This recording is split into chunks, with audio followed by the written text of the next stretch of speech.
CM Revanth Reddy family వ్యాపారాలపై తాము research చేస్తున్నామంటోంది BRS. తన phone లాక్కోవటంపై మండిపడుతున్నారు ఆ పార్టీ నేత క్రిషాంక్. ఆయన చేసిన వ్యాఖ్యలకు హస్తం పార్టీ నేతలు అంతే స్థాయిలో కౌంటర్ ఇచ్చారు. రెండు పార్టీల నేతల డైలాగ్ వార్ ఇప్పుడు చూద్దాం.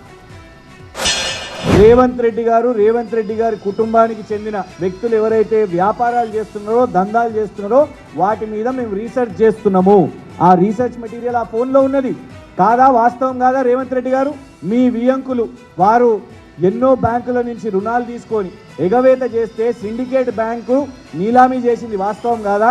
ఆ ఆస్తుల యొక్క డాక్యుమెంట్స్ అందులో ఉన్నాయి. క్లబ్ తెలుసు, లాట్ తెలుసు, మాకు తెలుసా? నీ బతుకు అంతా మాకు తెలుసు, చిట్ట మాదిరి ఉంది. ఇంకొకసారి చేసే పని చేసుకుంటే నువ్వు కేట గులాంగిరి చేసుకో, భజన చేసుకో, భజన మండలి పెట్టుకో. కానీ ఇంకొకసారి కూడా కాంగ్రెస్ పార్టీ పైన, ముఖ్యమంత్రి రేవంత్ రెడ్డి గారి పైన చిల్లర మల్లర పనులు చేస్తే కండువా పక్కన పెట్టి వచ్చి కొడతా కూడా మళ్ళీ తట్టుకోలేవు. ఖబర్దార్. 3,000 కోట్ల కుంభకోణం అని పేపర్లలో మీడియా వాళ్ళు రాసిర్రు. దాంట్లో యనుమల మహానందరెడ్డి గారు ట్రెజరర్ అని తెలిసిన విషయం వాస్తవమే. ఇవన్నీ డాక్యుమెంట్స్ ఆధారంగా మేము కోర్టుకు పోతాం. ఆ 3,000 కోట్ల కుంభకోణం అని మేము ఏదైతే ఈ యనుమల మహానందరెడ్డి మీద మేము వేసిన ఆరోపణ, ఆ పోస్టులో మేము చెప్పింది తప్పైతే మీరు విచారణ చేపట్టండి. కానీ ఫోన్ తీసుకోవడానికి మీకు ఎలాంటి హక్కు ఉన్నది? వాస్తవానికి నీకు కంటోన్మెంట్ లో టికెట్ కావాలి, కల్వకుంట్ల చంద్రశేఖరరావు గారిని, కల్వకుంట్ల తారక రామారావు గారిని నువ్వు మెప్పు పొందాలి.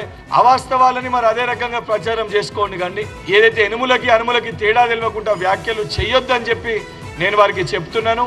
నిజంగా నువ్వు ఈ రకంగా వ్యాఖ్యలు చేస్తే ఈరోజు నేను చెప్తున్నా, సూటిగా నేను బీఆర్ఎస్ పార్టీ వాళ్ళని అడుగుతున్నా. తప్పులు జరిగినాయి, అవినీతి జరిగింది, దోచుకుర్రనే ఆధారాలు మీ దగ్గర ఉంటే అన్న నా నెంబర్ నీ కాడుంది, లేదా నువ్వే డేట్ చెప్పు, టైం చెప్పు. అమరవీరుల స్థూపం కాకి మా సోదరుడు ప్రీతమన్న చెప్పినట్టు నేను వస్తా, ఎవిడెన్సెస్ నాకు ఇయ్యు. నువ్వు నేను కలిసే డీజీపీ గారి దగ్గర పోదాము. తప్పు జరిగితే తప్పు ఎవరు చేసినా ఇదే మీడియా సమక్షంలో, మీడియా ముఖంగా వాళ్ళపైన చర్యలు తీసుకునే విధంగా మేము ముందుకు వస్తాం. మేము సిద్ధంగా ఉన్నాం. ఇవన్నీ జరుగుతున్నాయి కూడా రేవంత్ రెడ్డి గారి డైరెక్షన్. సోషల్ మీడియాలో పోస్ట్ పెడితే ఫోన్లు సీజ్ చేయడమా? ఇదా ఇంద్రమ్మ పాలన అంటే? ఇంద్రమ్మ పాలన అంటే మళ్ళా 1975 ఎమర్జెన్సీ అని వాళ్ళ ఉద్దేశం అని అర్థమవుతున్నది. బరాబర్ పోరాటం చేస్తారు. మీరే మాట్లాడి ఈరోజు ఏదో మీ రాజకీయ లబ్ధి కోసం నోటికి వచ్చినట్టు మాట్లాడితే తెలంగాణ సమాజం మిమ్మల్ని క్షమించదు. ఇప్పటికన్నా ఇందిరాగాంధీ గారికి, కాంగ్రెస్ పార్టీ గారికి బహిరంగ క్షమాపణ చెప్పాలి.